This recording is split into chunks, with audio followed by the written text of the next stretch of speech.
is to note that we have a quorum present for today's meeting. The next item on the agenda is to approve the minutes from the regular meeting back on May 22nd. Any changes or modification to those meeting minutes? No. Hearing none, can I get a motion to approve the minutes from the regular meeting back on May 22nd? Motion. Can I get a second? Second. All in favor? Aye. Aye. Anybody opposed? Now, who is the movement in the seconder? Kate Hedgeman is a movement. Thank you. I think on the second. Okay, Dick Kotlow, second. Okay. And I want to welcome Kate to her first official meeting of the Bethlehem IDA. Congratulations being approved by the town board. Nice to have you on board as part of the IDA. And I'm going to move around on the agenda a little bit because we've got a guest. Jared's on the meeting call today from Think Enterprises, and I think what we'll do is we'll have Jared talk about what's going on with Think, and members can ask him questions about the project. I believe the project was back in 2013, Tom? Yes. 13 or 14. 13. 13. Was it 13? Yeah, March of 13. Okay, and it's a successful project. At least from our perspective, it's a successful project. Jared, why don't you tell us a little bit about the company and what you've been doing since 2013? Yeah, so just brief rundown. We started in 1977 and grew from, we had a small, probably 5,000 square foot facility across the street from here to our 50,000 square foot facility, which we had been in there since the 80s. And then, we were growing, adding more facets of the business, but we were really bottlenecked just by square footage and size. But just background on the company, we're a heavy equipment dealership. So we rent and sell heavy construction equipment, big supplier for, all the big infrastructure projects, heavy highway, bridges, things of that nature. But we were just really bottlenecked with the size of the facility we were at. My father had been looking at, we were looking at making that move in the early 2000s, and then the recession happened in 08. So he kind of stepped back, and by the time we did this, we were really bursting at the seams. So we went with what we thought was, over the square footage we needed, but we've grown right into that. Everybody, Bethlehem was great. It was a good partnership. It was important to him to see, if he was going to spend this amount of money, that the town that he was working with, was going to be more of a partner and facilitate. And so overall, just huge success on our end. Still adding things and changing things day to day. So you guys have any specific questions on the background of the business?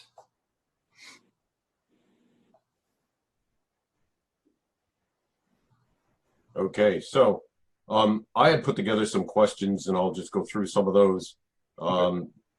How has the assistance from the Bethlehem IDA helped your company to grow? I mean, how significant was it in helping the company to do what you've done to date? It was pretty significant. Without the assistance, we would have still done the project, but it would have been a more limited scope. There's certain things and add-ons that we did on the building that maybe wouldn't have happened if we didn't have that assistance. The most important thing was, the idea when we were expanding was not just retaining employees, but we're trying to have as much in-house training as we can and create those employees. We do get a lot of employees out of diesel tech schools, but we'll also hire somebody from Jiffy Lube and train them ourselves. So We designed a training room that seats 55 people. We do a lot of training in the shop bays as well, and then we have a training site, where you can actually run the machines in the back of the facility. So some of these things may have not come to fruition. We didn't receive the assistance. So. Oh, that's good to hear. Jared, say something about the number of employees. Yeah, so I don't have the exact number, but I think we went from roughly 35 to 48 to 50. It fluctuates, but I think we were supposed to add 5 jobs. We added, 14 or 15. So Yes, that's correct. How's business been the last 3 months? We've been pretty good considering, we had kind of a blip on the radar in May, but, most infrastructure projects continued, the state work. So that was definitely helpful for us. We had to deal with the same challenges everybody else did just to make the workplace safe. But as far as actual revenue, I think we're one of the fortunate businesses out there to say that, we're pretty even with last year. So we're happy about that. That's great. Yeah, that's great. Can you I have give a us question. Oh, go ahead. Jared, from when you engaged in the project back in 2013, I assume you had some kind of growth projection or estimate of where you thought the vision for where the company would be now in 2020. You talked a little bit about whether or not the company sort of met or exceeded those expectations, and again, what role, if any, our financing may have contributed to the more positive outlook for your company, if that's the case. Yeah, I mean, we exceeded what we expected. We were hoping for, maybe, 10-15% growth, on the revenue side, and we way overshot that. And that's, kind of what we needed to justify, this sort of investment. But the assistance, it helped us invest more in the facility, but the most important thing was, retaining and training talent. That's really what keeps our business going. The jobs are very specialized. It's not maybe like an auto mechanic. We work on machines that are upwards of $900,000 machines for quarries and things of that nature. So just to have the facility to attract that talent, where before it may have been nice to work for a family business, but it wasn't necessarily a nice place to work facility wise. Now it's just a much nicer place for the employees to work. So yeah, it played a huge role, and I think for us to be able to stay at the same location, we were open to different areas. It helped to retain us, to stay in the town of Bethlehem, and because we were wanted here. That was a big part. My father wanted to make the investment somewhere that he knew, you were going to be a partner with the town and not, fighting back and forth. So, what's the job description of the majority of your staff? Is it maintenance? Is that basically it? Yeah, so there's probably 30% are diesel mechanics, and we have probably 7 or 8 commercial drivers as well. And then you have, I think there's 4 or 5 on the sales staff, and then 5 or 6 office personnel. So it's a pretty good mix, but the lion's share are positions in the shop. So. Okay, thank you. I know it was a while ago when you went through the process of applying for IDA assistance, but can you give us any feedback or background at all, what it was like to go through the application and approval process? So I was here on kind of the tail end. I was just graduating from college, actually, when we started the building. So the whole application process was done on my father's end. So, but I mean, he didn't have any complaints. He's used to that sort of paperwork. So the whole thing from day one, he said, went pretty smooth, which he appreciated. So Well, that's good to hear. Yeah. Good to hear. Other questions?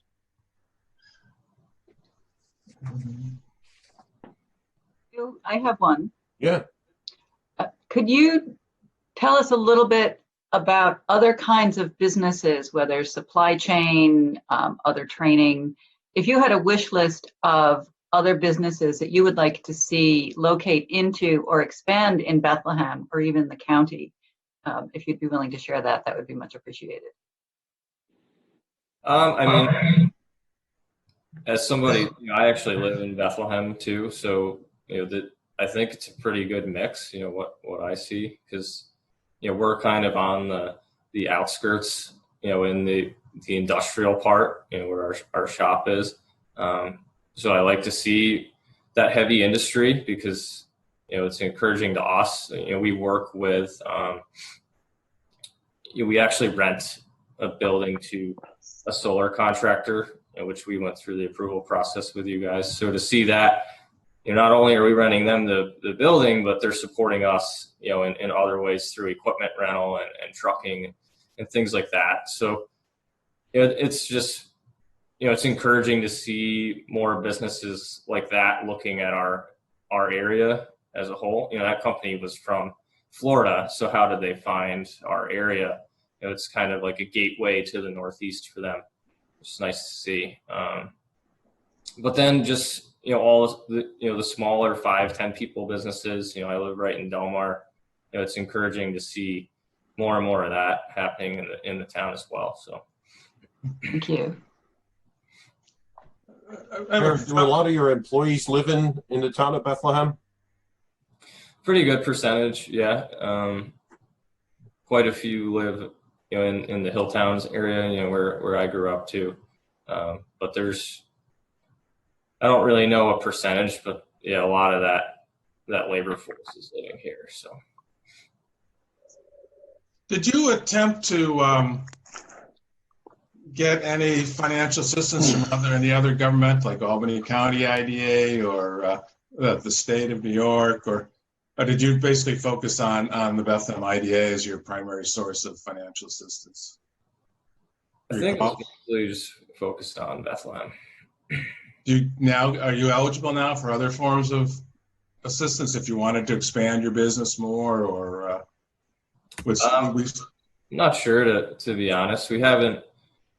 We've looked at small renovations around the shop here, but nothing major enough where we would be seeking assistance yet. So okay, thank you. Any other questions? Hearing none. Jared, I'd like to thank you very much for attending the meeting today. You can stay on if you want. It's a public meeting, but I didn't want to put you through all of the other routine things that we have to go through and make you have to wait. But I know you got stuff to do at work, but if you want to stay on, you're more than welcome. Thank you. Yeah, appreciate it. Thanks, guys. Thank you very much. Thank you, Jared. Thank you. Bye. Bye-bye. Bye-bye. Okay, back to the agenda. In your package, there's reports of committees. There's draft minutes from the Finance Committee that we had on May 22nd, just before the regular meeting. And we have draft minutes of the Audit Committee meeting that took place just after the May 22nd, 2020 meeting. Those minutes will be approved at the next meetings of both the Finance Committee and the Audit Committee. And if there's any questions about anything in those minutes, let us know right now. Communications, nothing has come in, right, Tom? Yes, nothing has come in. Okay. Planning Board update and the report of the Economic Development Coordinator. Rob, you're up. Sure. Real brief on the planning board update. I'll continue to mention the Port of Albany expansion project that continues to move ahead.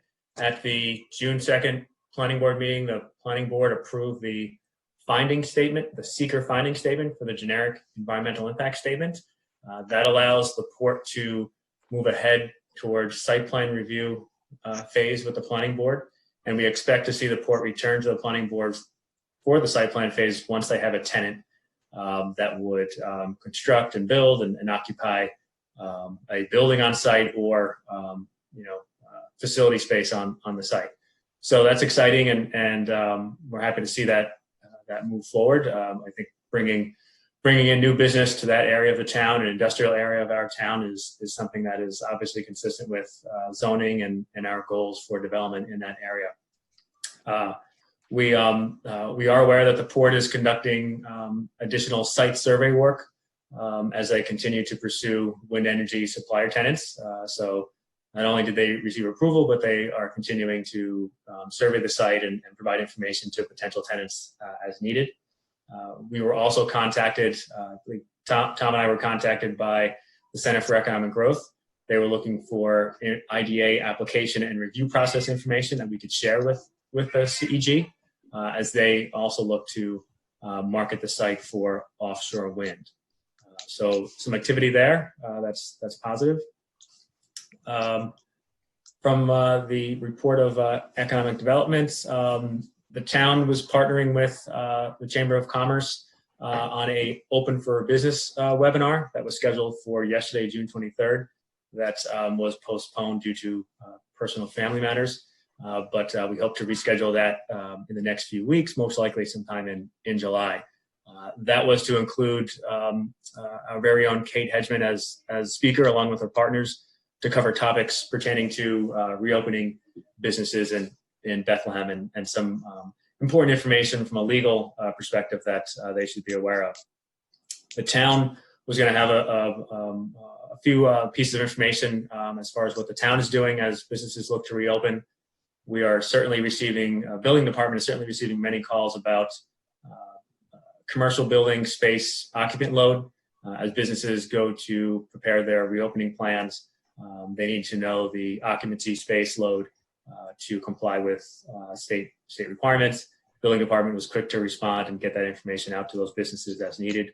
A couple of requests from restaurant businesses for outdoor tents. Building department providing temporary permits for those outdoor tents should they be occupying parking spaces within parking lots. We've been quick to respond and get those permits out for the outdoor seating. And the building department has also been working with contractors and residential and on commercial projects related to inspections. Throughout the pandemic, we've been continuing inspections, some in the field, some even being conducted through residential inspections being conducted through FaceTime. We found a way to adjust and do some inspections via FaceTime. So a homeowner or a contractor are on the phone with the building inspector going over the inspection that needs to be done. And this was one aspect that was recognized by the Capital Region Builders and Remodelers Association as a best practice. They gave credit to Bethlehem for adjusting well and trying to keep projects moving ahead, not only for the homeowners and business owners, but also for the contracting businesses. And then most recently, the governor signed a bill last week authorizing local governments to extend for a period of 120 days building permits, zoning board approvals, and planning board approvals that were issued before March 7th. So we'll be looking at any of those approvals that occurred and how those projects might have been paused during the pandemic period. And we'll be working with the town board to put forth a resolution that extend those approvals for a period of 120 days. So just a couple of things that the town has been working on throughout this time to keep things moving along and do what we can to assist businesses in moving things ahead.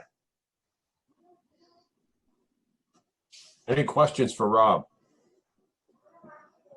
I don't have a question, but Rob, thank you for clearly explaining everything the town has been doing. I know we don't get a lot of traffic on our recorded IDA meetings, but I sincerely hope that news of how you and the town are responding is filtering out because that's all good stuff. And the more people hear about it, the better.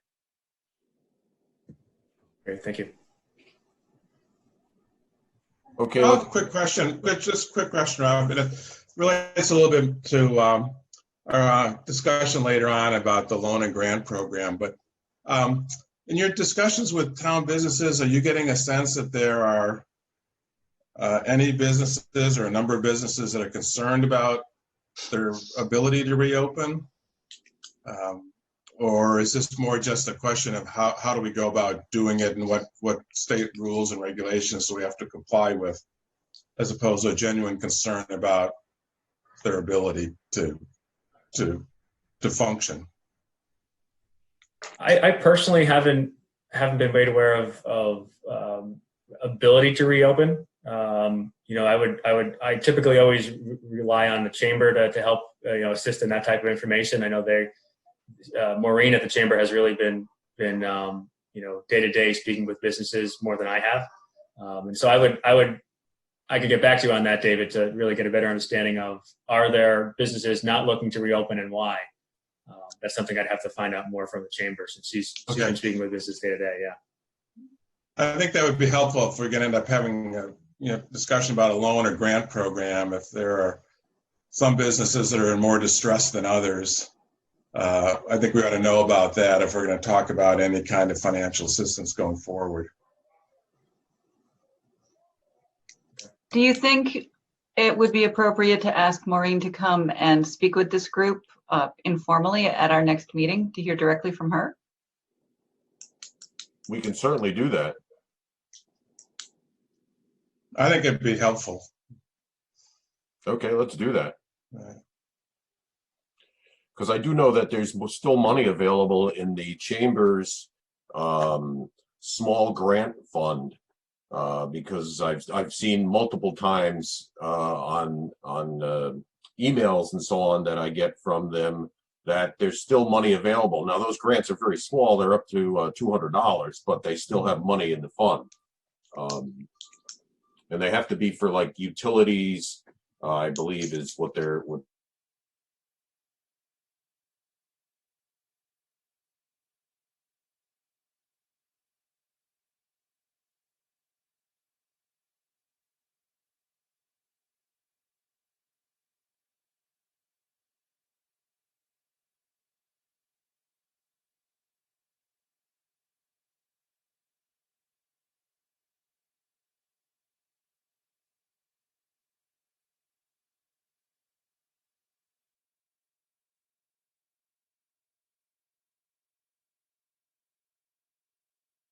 That was 200,000. I'll adjust that interest at the half year point at the end of June. So total cash accounts are 457, 406.90. We also have prepaid expenses of 1995.84, giving us total assets of 459, 402.74. We have liabilities, accrued expenses, 21,828.31, leaving us with net assets of 437,564.43. If we go to our statement of revenue and expenses, we can see our fee income has not changed. Year to date, it's 29,978.94. Our expenses, salaries and wages, 20,236.70. Contractual expenses, 32,548.93. Employee benefits of 45,3710, leaving us with total expenses of 57,322.73. Deficit year to date of 28,343.79. After interest, it's 28,276.05. And we compare it to the budget, which of course was modified. We can see that our income is year to date is a little ahead of budget. That has most to do with the way we recognize our fee income all in the beginning of the year. Expense side, we're obviously on target with salaries and wages. Contractual expenses are a little bit over budget. That has to do with mostly how we pay most of our contractual expenses in the first half of the year, our audit fee and other things. Employee benefits are also slightly ahead of budget. So our net income year to date, we're actually a little bit better than the budget as modified. And of course, that'll change over the course of the year with our new budget and whether or not we can get a project to close. Any questions for Al? Yeah, Al, I've got on employee benefits. Are we going to be at 8,100 hours at the end, or is that going to be reduced because of the salaries being reduced? It should be reduced. Some part of it is a function of what the town experiences with the state retirement and our little piece of it, but it should be reduced. Okay, thank you. Any other questions for Al? Okay, hearing none, let's move to the report on COVID-19 small business relief and the grant loans legislation. Tom, you're going to take that for Joe Scott, who couldn't be here Yes. today. Yes, I'll report for Joe. So at the time of the last meeting, the Albany County Small Business Relief Group was expecting an executive order. But since that meeting, instead of an executive order, we got legislation passed by the Assembly, the Senate, subsequently signed by the governor, now the law of the state of New York. And last Friday, guidance from the ABO. I think it's safe to say that the legislation and the guidance are different than what the small business group expected. And Kevin O'Connor has asked Joe Scott to meet with Brian Silva, EDC, New York State Economic Development Council, to figure out what can be done in light of the legislation and guidance. That's where it stands today. So at this point, nothing is moving forward with the Albany County group. And again, when you look at the summary provided by Joe Scott's firm, there's a lot of questions in there that I had that we really would have to figure out. One of them, was the company financially viable prior to the state disaster emergency?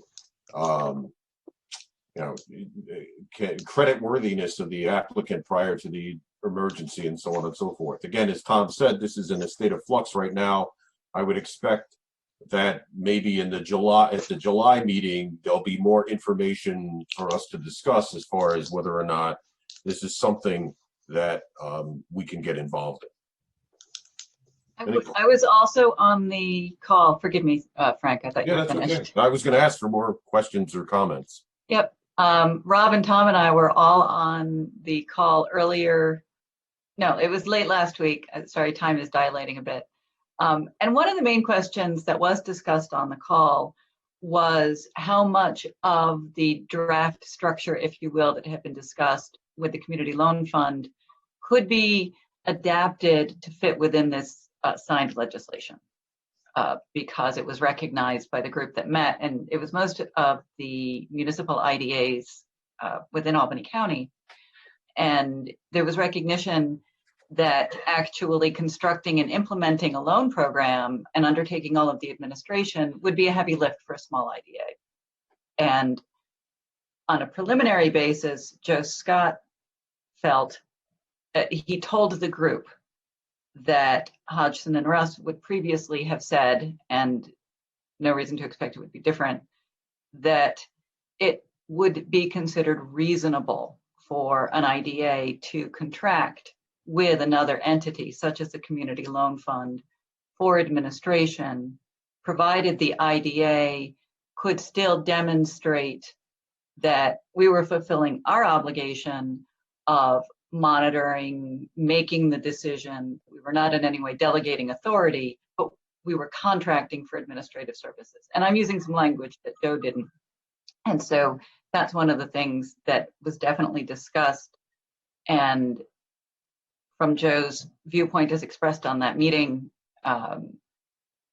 we could very well be able to adapt that framework and still use the Community Loan Fund's expertise, provided we maintained the record keeping, that the money remained in our hands, and that we were able to maintain and demonstrate a very clear paper trail of how the decisions had been made. And I'm sure Joe Scott will get back to us about that, but that was very, very important to most of the people on the call. Victoria, at that meeting, Joe said he hadn't reviewed the guidance from the ABO, and I think the guidance changes it because it makes it clear that 90% of the decisions and procedure have to be done by the IDA. Can't be outsourced. So there's some pieces that could be. I mean, you could ask them to draft a application. You could ask them to draft the policy, the IDA's policy for making grants or loans, what they're going to look at, and so on. But the idea of depositing a fund with the community loan fund, I think, is not possible. Agreed. Absolutely. And agreed. they certainly, they could make a recommendation, but it's clear that any decision to make a loan or a grant has to come to the IDA in a particular public procedure involving a public meeting with a public comment period, with resolutions and minutes by the IDA, and I think payment by the IDA to the grant and loan recipient. There are a lot of other pieces to that, but So I don't Tom, want to go into there. so Tom, this is Kate. I was also on those calls, and I don't know, I have a somewhat different perspective on this loans and grants thing, and I have reviewed the ABO guidance on that, and I would concur with you, that your analysis is definitely correct. I don't get as hysterical about loans and grants as a lot of people do, even some of the lawyers do, mostly because I've been counseled to LDCs and we run successful loan programs, for businesses. And right now I have a few clients where we are coming up with what a grant and loan program guidelines and what that would look like and how it would be managed, mostly in the context of LDCs, not, IDAs. And, I think the other question out there is, because it says grants and loans, what exactly does that look like? Is it a loan that turns into a grant, that it's forgivable? Is it easier just to do grants than it is really to do loans? We're so small that, I can't see it being a ton of loans out there if that's the direction we went in. And, we've developed some processes and procedures for checking in on the use of the money and self-reporting and different things as well. And while, that may seem like a heavy lift, especially to a smaller IDA, my perspective is very different, I guess, having done it, especially with small municipalities like ours. There are several here in the capital region that are very small. So I think the real issue is most businesses say, I need money for XYZ. And, I think the original premise was that, the IDAs may be able to help us out, but this is very specific to PPP, right? Or PPE. Right. So, that's another issue. And some of the concerns that other LDC and IDA members that, I represent have stated really is it's a lot to go through for the application and to show financials and viability and all the things that we just talked about for a small amount of money. So if we're going to be giving $5,000 loans or grants, maybe, that at the end of the day, it's too much of a heavy lift for us and too much of a heavy lift for the business to really, come forward with the application.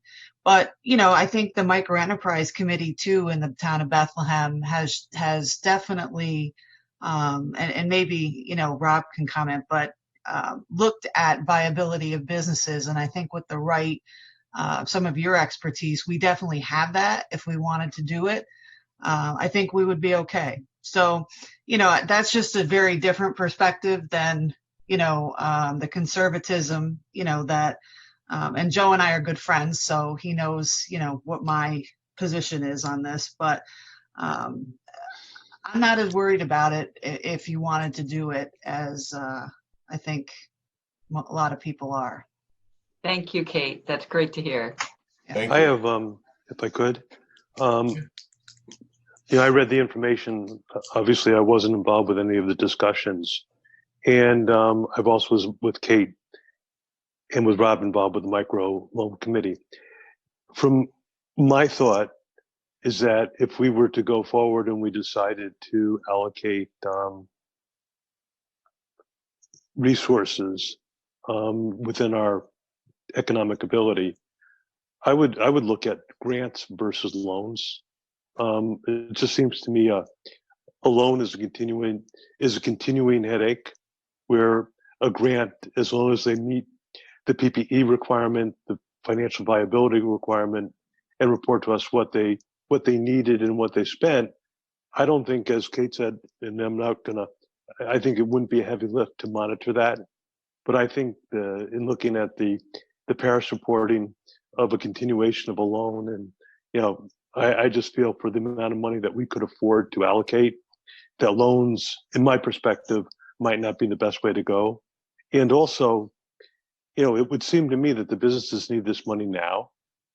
If we start waiting until July or further, it's almost December 31st already, and people are opening up, and I can see where they need PPE. And if we could see a way to allocate some money for grants, I would be in favor of it, and try to spread it around as much as we could. But I'm not really. I'd have to know a lot more before we get into loans. That's my thought. Thank you, Dick. Other comments?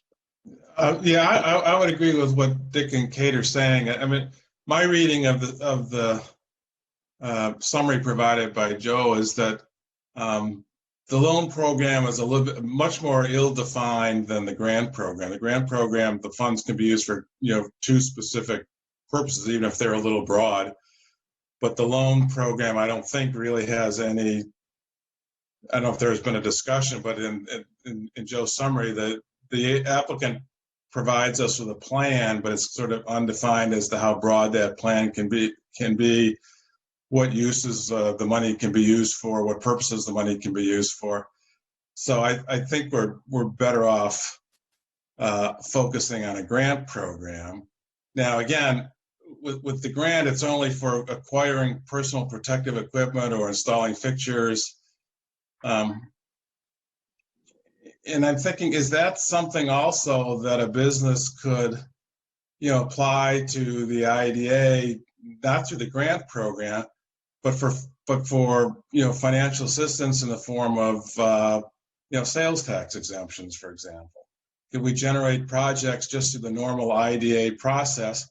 We're awarding sales tax exemptions to any business that needs to acquire equipment, retrofit their business, things like that, and would incur costs on their own, and we would just be providing sales tax exemptions as opposed to a grant.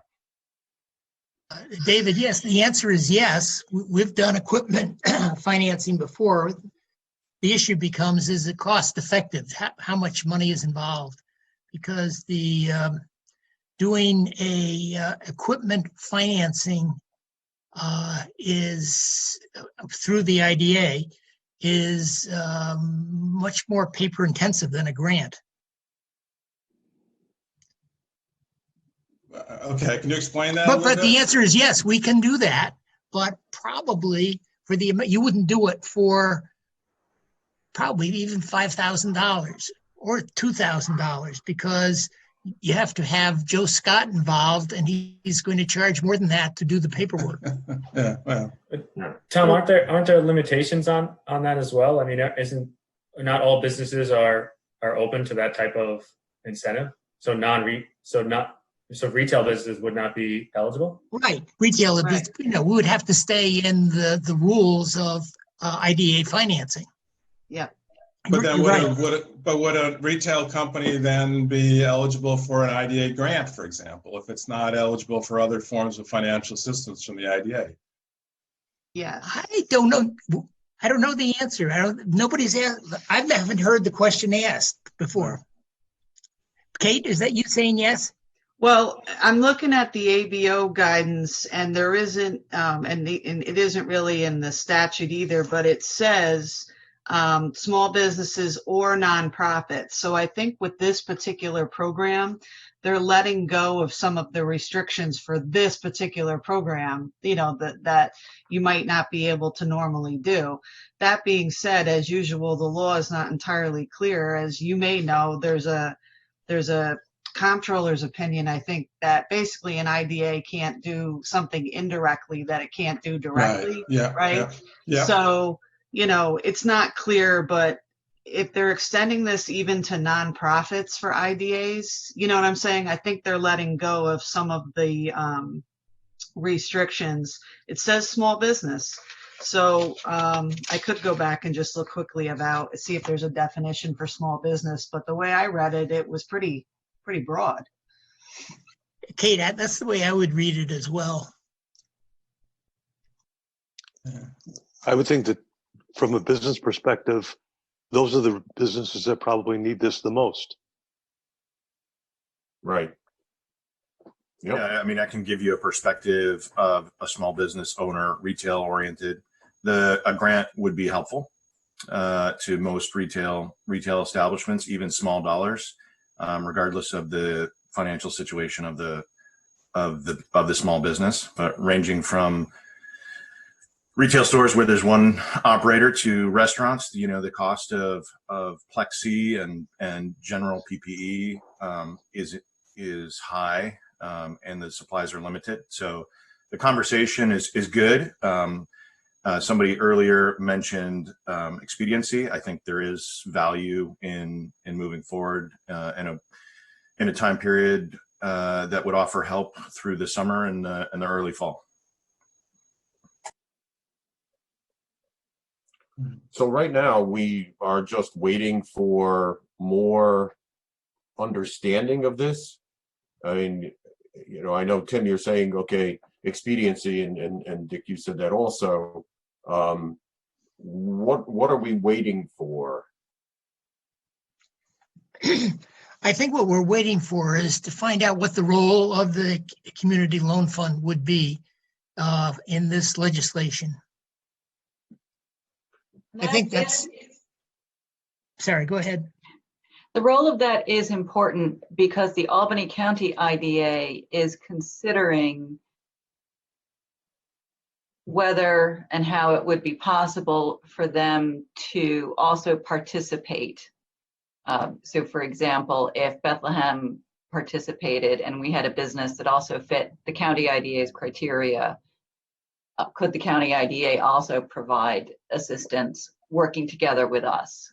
And they are reviewing what resources they have, what they could do. And as we talked about before, when this concept first came up earlier in the spring, being able to enable our businesses to have access to a greater pot of money is also important.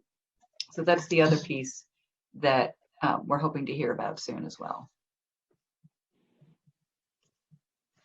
I think from a logistics standpoint and going back on the microenterprise program that we have experience with, if we were to take on the grant aspect of this, and I'll just talk about the structuring this with just grants, putting in order what we would need, program guidelines and policy documents, an application, an agreement, and then there's some monitoring that goes on, after the fact. If you look at the microenterprise program, we monitor it because there are job requirements for that program at times, and so we monitor with issuing a certain amount of the funds. Say 75% of the funds are issued, and then we need confirmation that a job was retained or hired as part of that, and then we can issue the 25%.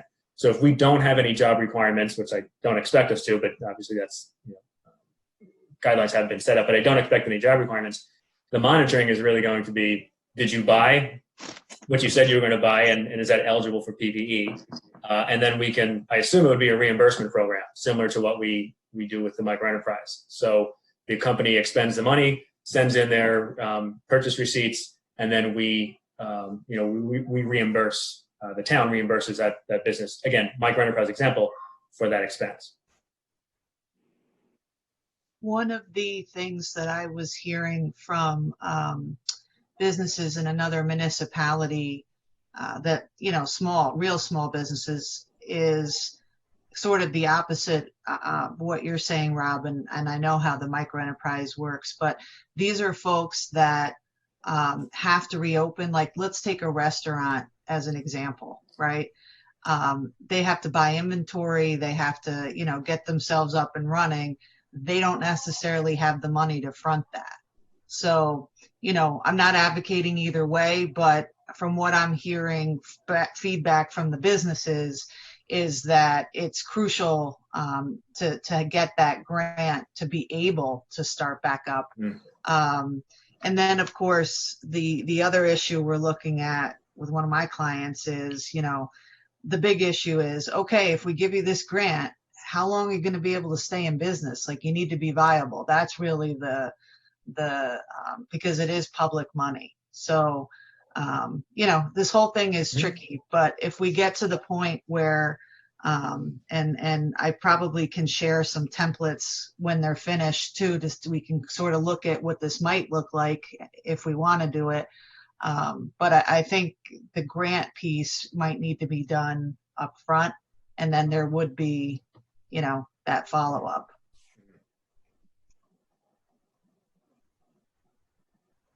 Maybe what we should do is reach out to Maureen first and get information from her, and maybe not necessarily in the form of an IDA meeting, but maybe, Rob, you could reach out to Maureen and get some information about,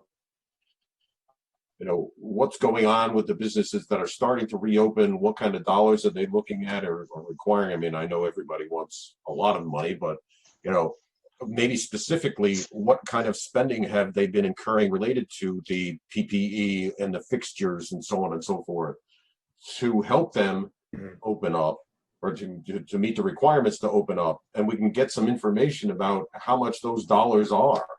And at least in the interim between now and getting more information about this program, at least we've got some more information that you could perhaps share with us through email. That would make it easier to try to move forward with this in July. Yeah, I could do that. Okay. Right now, if we, and I'm just thinking this through, if we go at this just from a Bethlehem IDA standpoint for the grant, because maybe we think we can do it quicker than the larger group, I'm just throwing that out there. The one downside to that is we may not make our businesses eligible to the larger pool of grant funding that might be run through the CLF. Is that accurate to some extent? Yes, I think it's possible because you're only allowed one bite at the grant apple, I believe. Well, it says in Joe's summary that you're only allowed one loan. You can't get two loans from two separate IDAs, but it doesn't say anything about, and it says, grant applicants have to divulge whether they have other potential sources of funding available, but doesn't say you're limited to only one grant from an IDA, as opposed to, it's much more clear about the limitations on the loan program than on the grant program. So it's unclear whether you could get a grant from the Bethlehem IDA, the Albany County IDA, or any other state source of funding. But the loan, it's clear you can only participate with one IDA, seek funding from one IDA. I think, okay.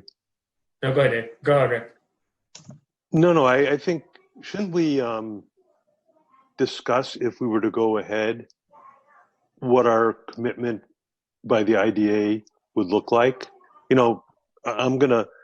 From my perspective, what I had thought, I'd be hard pressed with our financial situation to allocate more than $25,000 to the program, which may be way lower than the other members of the board. I just like to have a perspective of what we're what we're considering. Well, based on our financials for the most recent month, you know, we're looking at $437,000 in fund balance. You know, how much of that, given the situation that it's not likely that we're going to have a project moving forward in 2020, and I don't know what's going to happen, obviously, in 2021. That's a fairly substantial chunk, $25,000 or $50,000 of our fund balance. I understand, but so if we're not looking at something like that, you know, is this great discussion moot? It could be. Well, I think it's even more dangerous if we have multiple applications and we end up with winners and losers as opposed to all winners. You know, if you Right. can only allocate $20,000 and you've got 10 or 12, 15 businesses that are interested, you may not be able to choose all of them. You know? Or we could have a lottery. Well, that's it. Yeah. Or they have to agree to a project down the road or something. Well, keep in perspective that the chamber can't give away $200 grants. Right. I was just going to ask about that as well, given what we've heard. And that sounds like something Maureen might be able to weigh in on as well. That was a half a page application. Yeah, it was very You simple. had to photocopy a utility bill. I mean, it's, you know, to Dick's point, you know, if there was a decision on the small dollars that were available, and then you set some low cap that every single business would qualify for. Sorry if my rooster is interrupting the conference call in the back, but right, every single business that's opened has spent at least $500 on PPE. Right, one piece of plexi and a couple masks, and you'd be able to take care of any small business in the borders of Bethlehem, and you wouldn't spend down too much of IDA reserves, and you'd be able to say you have a program.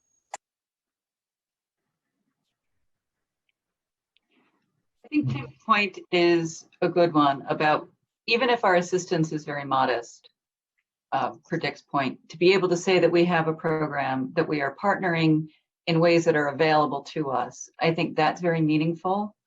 But I also like David Cadera's point about, well, how meaningful could a sales tax exemption be?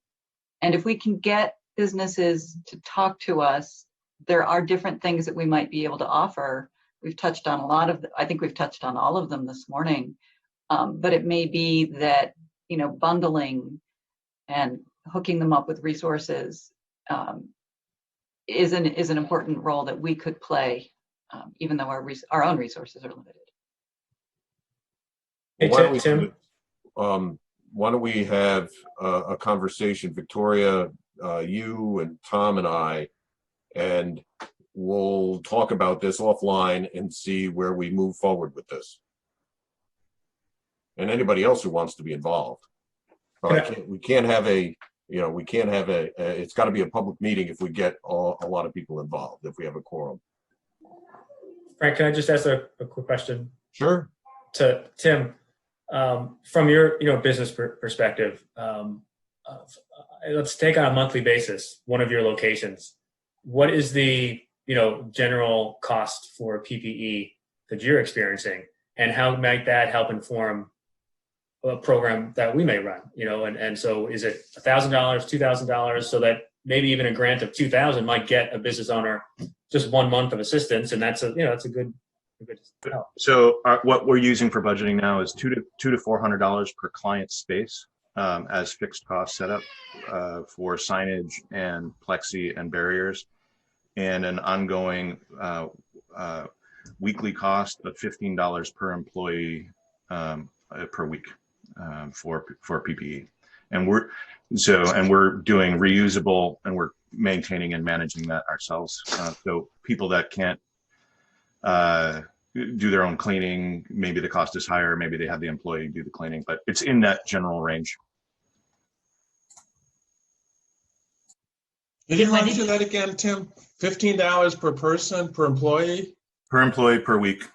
per week, and then your base cost was Your fixed cost per employee per client space. So if you're having one client in a space at a time, it's two to 300 for us, but maybe in a restaurant it's probably a little bit more depending on their setup. 200 to 500 if you have to separate tables with plexi. Right, everybody's situation is going to be slightly different. right.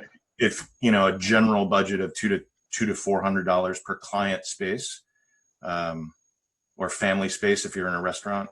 And so that would be defined as a table in effect in a restaurant, or? Right. So a table, if you have to hang PPE between tables because you can't get 6 feet of space, or if you're in a nail salon, right? And if you really look at the industries in the businesses that are affected through this, it's not FINC, it's not industrial, it's not heavy machinery, it's not warehouse, it's retail service, right? It's the nail salon, it's the dry cleaner, the restaurants some of them have done exceedingly well with takeout, but most have not.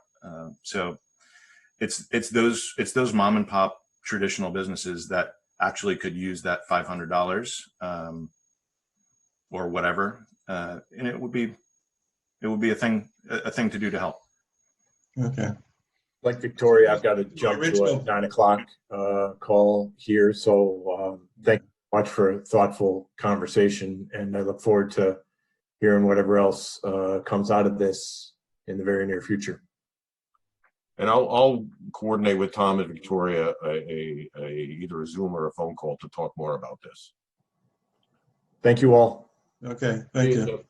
The last item on the agenda is, it came out of the governance committee, some future dates, the knowledge about future dates for meetings.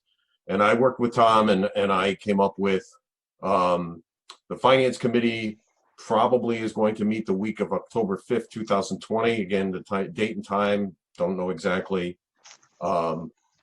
Preliminarily, Friday, January 22nd, 2021, the audit committee following the regular meeting. The week of March 8th, 2021, the audit committee meeting, again, date and time to be determined. And then the governance committee, I believe, came up with Friday, April 23rd, 2021. Again, that's for other people who want to perhaps attend the meeting. Any other new business? Yeah. A reminder that the next regular meeting is Wednesday, July 22nd, 2020. Again, will be remote. Hearing no other new business, can I have a motion to adjourn? So moved. Can I get a second? Second. Okay. All in favor? Aye. Aye. Anybody opposed? Thank you, everybody. Thank Thank you. you. Thank you all.